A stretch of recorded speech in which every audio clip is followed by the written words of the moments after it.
누가복음 19장을 읽었습니다. 자, 19장에는 재미있는 이야기가 나오죠. 여리고 길에 삭개오라고 하는 이름, 삭개오 세겔이 세리장을 보게 됩니다. 이 삭개오가 예수님에 대해서 아주 굉장히 사모했어요. 예수님을 보고 싶었어요. 예수님이 여리고성에 오신다는 말을 듣고 그는 예수님을 보기 위해서 달려나갔습니다만은 키가 작은 사람이에요.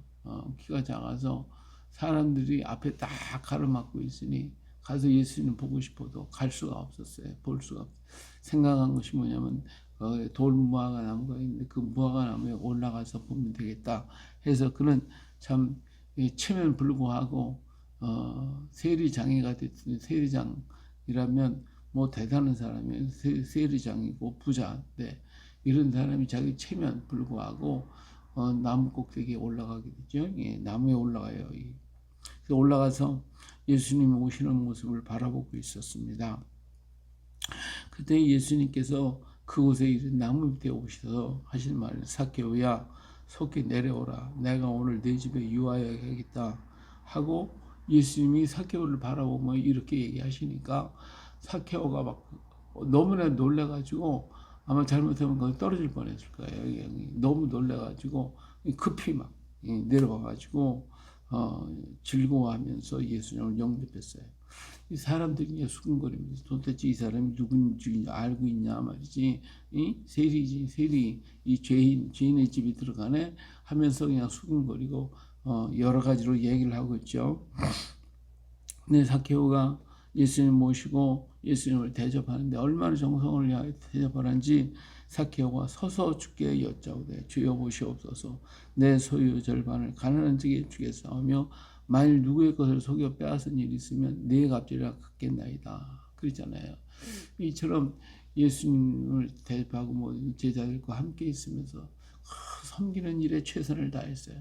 그러면 자기는 앉지도 아니하고 주인이니까 제일 뭐 그 부자고 뭐 밑에 종들도 잘 있었을 텐데 그들을 제쳐놓고 자기가 수종을 들면서 내가 나의 절반의 자신의 절반을 갖다가 가난한 자에게 주겠습니다. 그리고 남의 것을 속여 빼앗은 일이 있으면 네 배나 갚겠습니다.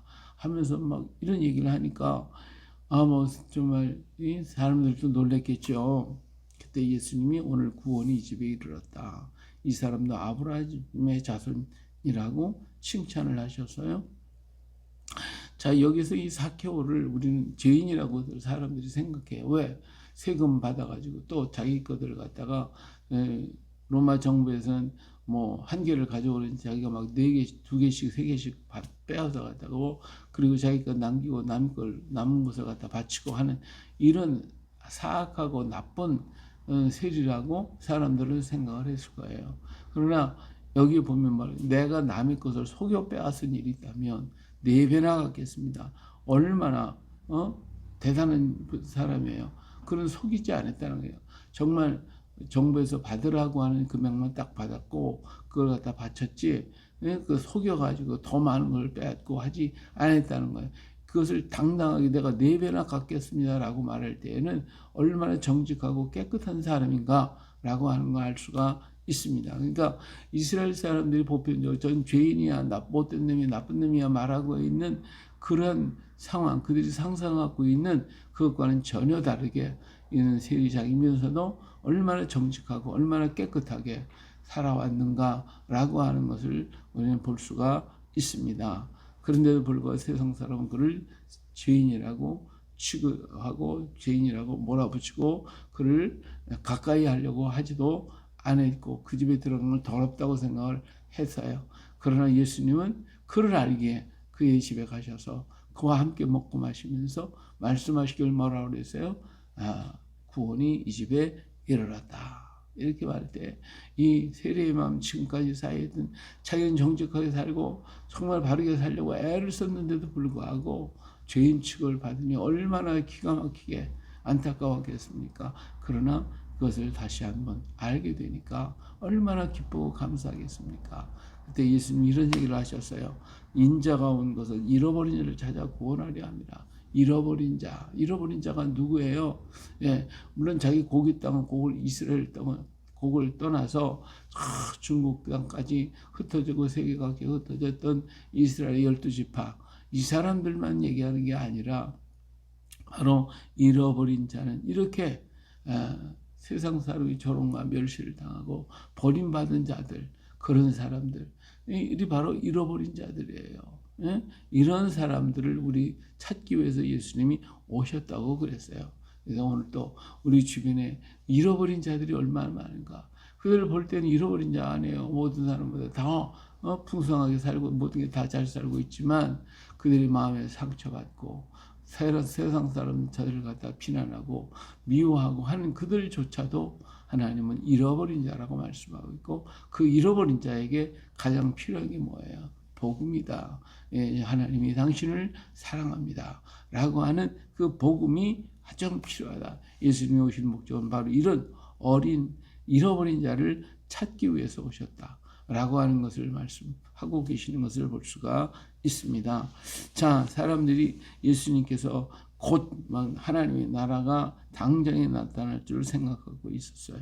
다시 말하면 예수님이 지금 왕으로 막 임재하셔가지고 그 로마를 물리치고 막 깨뜨리고 그리고 승리하리라고 생각을 하고 있었단 말이에요. 그 날이 빨리 오기를 세례요한도 옥중에서 그 기다리다 죽었잖아요. 이게 사람들 모두가 다 제자들도 그랬고 그런데 예수님 그것을 아시고 이런 얘기를 합니다.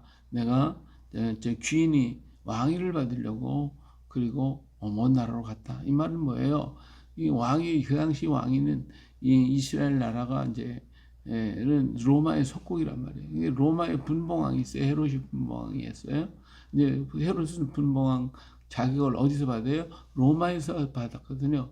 로마에 가서 로마 사람들 아부해가지고 그 사람들을 통해서 왕위를 받았단 말이에요. 똑같은 그 얘기를 하는 거예요. 지금 어떤 사람이 지금 왕위를 받기 위해서 그 먼 나라로 갔다.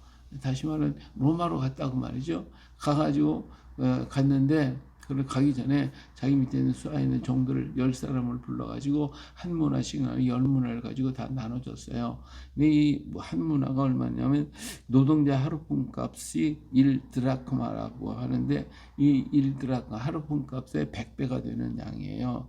그래서 한 달란트 은화 한 달란트 약 34kg 정도 한 달란트의 60분의 1 가치에 해당한다고 그래요. 그러니까 하여튼 이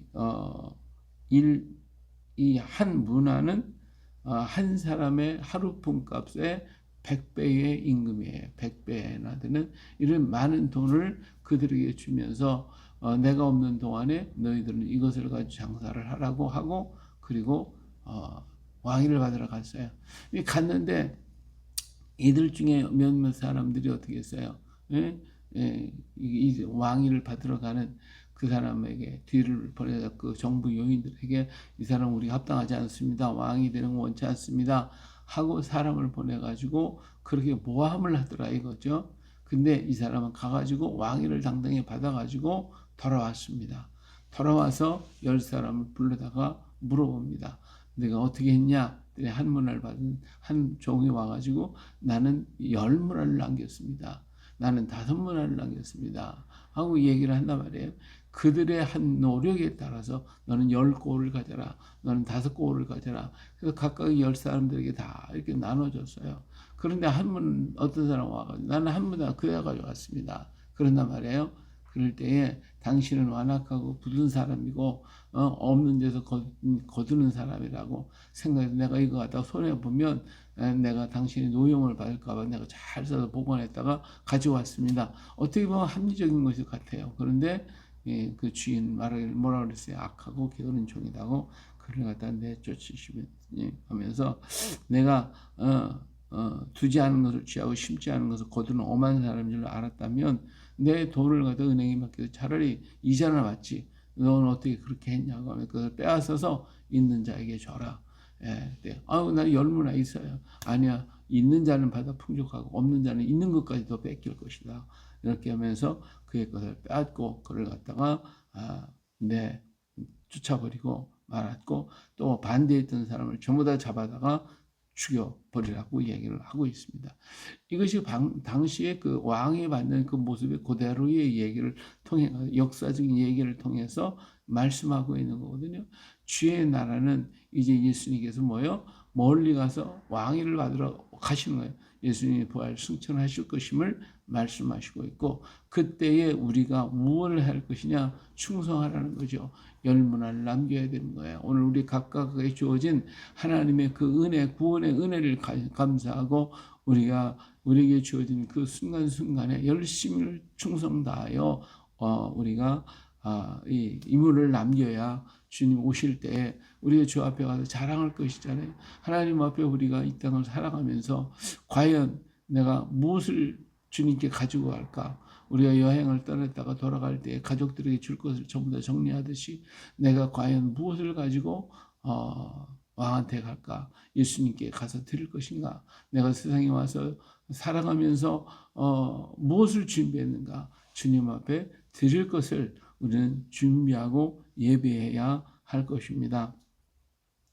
자, 그러면서 예수님께서 이제 마을로 와서 나귀 새끼를 끌고 와라. 그래서 끌고 왔어요. 그리고 예수님께서 그 나귀를 타시고 그리고 예루살렘에 올라가시게 됩니다. 제자들은 겉옷을 나귀 위에 새끼 위에 덮어놓고 예수님을 태울 때에 사람들이 그 예수님을 이제는 왕으로 가신 모양이다. 이제는 정치적인 메시아로서 오실 것이다 생각하고 그들이 막 전부 다 길에 옷을 피고 이렇게 감람나무를 들고 찬송하리다 주의 이름으로 오시는 이 왕이여 하늘에는 평화 가장 높은 것은 영광이로다 하면서 막 그냥 난리치니까 바리새인들이 깜짝 놀라요. 이거 이러다가는 로마 정부의 귀에 들어가거나 정부 사람들이 얘기하면 난리가 날 것 아닙니까? 그러니까 잠잠하게 하십시오. 그랬더니 너희들이 잠잠하면 돌들이 침묵하자 소리를 지를 것이다. 이런 얘기를 하시죠. 이러한 것들이 곧 예수님을 죽게 만드는 큰 요인이 되었을 수가 있습니다. 예수님 성에 가셔서 우시면서 너도 오늘 평화에 관한 일을 알았다면 좋을 뻔하였거니와 지금 내 눈에 숨겨졌도다. 날이 이를지라 내 원수들이 도탄을 쌓고 너를 둘러 사면을 가두고 또 너와 및 그 가운데 있는 네 자식들을 땅에 메어쳐 돌 하나도 돌에 남기지 아니하리. 이는 내가 보살핌을 받는 날을 알지 못함이라 하시니라. 이렇게 해서 안타까워하시며 예루살렘을 바라보며 우시고 그리고는 성전에 들어가셔서 그들의 그 안에서 장사하는 모든 자들을 다 내쫓으며 하나님의 성전을 강도의 소굴로 만들었다라고 얘기하시면서 그들을 내쫓으셨습니다.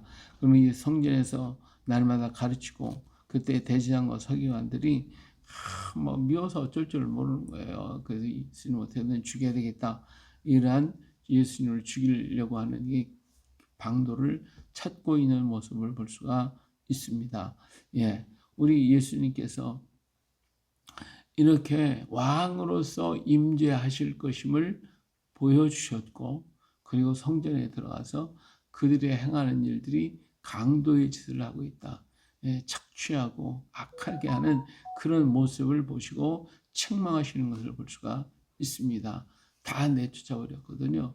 그래서 오늘날도 마찬가지 우리가 하나님의 교회 안에서 장사하는 집을 만들면 그러면 하나님이 다 내쫓아버리십니다. 오직 성전은 하나님 앞에 기도하고 정말 만일을 기도하는 집 그리고 내 집은 기도하는 집이라 예수님을 찬양하고 영광 하나님께 돌려드리는 그러한 교회로서 진정한 에클레시아로서의 모습을 나타내야 할 줄로 압니다. 우리가 정신을 바짝 차리지 아니하면 오늘 우리 인간의 방법과 인간의 생각 때문에 하나님의 교회를 무너지게 하고 주님께서 오실 때 탄식하고 우시는 그러한 교회가 될 수밖에 없다라고 하는 거 우리는 다시 한번 기억하고 정말 주의 뜻이 무엇인지 아버지의 뜻이 무엇인지를 깨닫고 이제는 한문을 받은 오늘 우리들 주님 오시는 그날까지 충성 다하여 주를 위해 살고 주를 위해 일하고 주를 위해서 죽기까지 일할 수 있는 우리가 되어야 할 것입니다. 그래서 아버지 앞에 영광 돌리고 주님을 기쁘게 해드리는 오늘 우리 모두가 되시기를 예수님의 이름으로 축복합니다. 할렐루야.